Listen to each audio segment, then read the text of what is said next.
আসসালামু আলাইকুম। আশা করি সবাই ভালো আছেন। আমিও আলহামদুলিল্লাহ ভালো আছি। আজকে আমি আমার একটা ব্যক্তিগত বিষয় শেয়ার করব।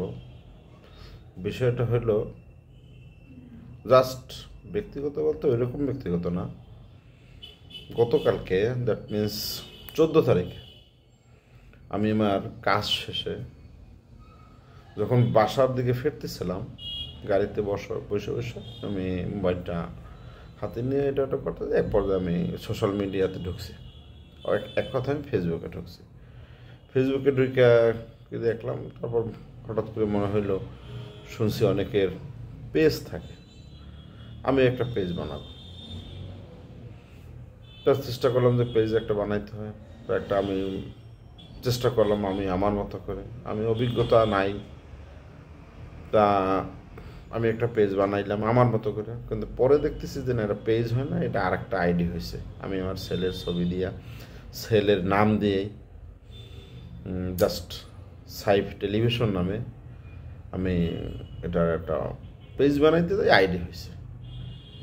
তোরও তো এই অবস্থায় রয়েছে। আজকে দ্যাট মিনস 15 তারিখে এখন আমি দেখলাম সারাদিনে 1,500-এর উপরে এটার ফ্রেন্ড রিকোয়েস্ট আমাকে পাঠানো হয়েছে। আমাকে এটা গ্রহণ করতে হবে। এটা 1,500 ফ্রেন্ড রিকোয়েস্ট একদিনে। আমি যে বিরাট কিছু হয়ে গেছি, আমাকে সবাই চেনে তা না। আমি এটা মানে বলার উদ্দেশ্য হলো মানুষ কতটা সময় এর পিছনে ব্যয় করে এইটা বোঝাইতে। এখানে আমার ছেলের ছবি দেয়া, আমার ছেলের বয়স 3 বছর। আমার ছেলেকে তো কেউ চেনে না। আমাকে হয়তো বা কিছু আমার কর্ম এলাকা, আমার কলিগরা চেনে, বাট আমার ছেলেকে তো আর কেউ চেনে না। ওর ছবি দেয়া বা আমি যে মাঝে মাঝে কিছু কন্টেন্ট দেয়, ওখানে ওর নাম লেখা থাকে। সাইফ সাইফ টেলিভিশন নামে ইউটিউবে একটা আইডি বা পেজ কি বলে ওটারে, ডাস চ্যানেল সাইফ টেলিভিশন নামে। এটা আমি প্রমোট করার জন্য, মানুষকে চিনানোর জন্য ওইটা আমি লিখে দিই।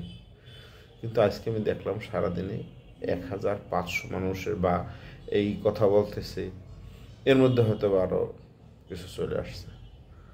আসলে আমরা কতটা সময় অহেতুক ব্যয় করি, কত ইন্টারনেট আমরা অহেতুক ব্যয় করি, কত সময় আমরা অহেতুক দেই। আমরা যদি এই টাইমটা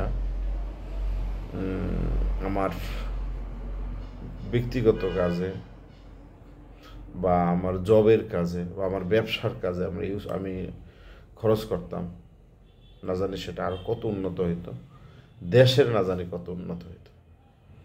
সবাই ভালো থাকবেন। আল্লাহ হাফেজ। আসসালামু আলাইকুম।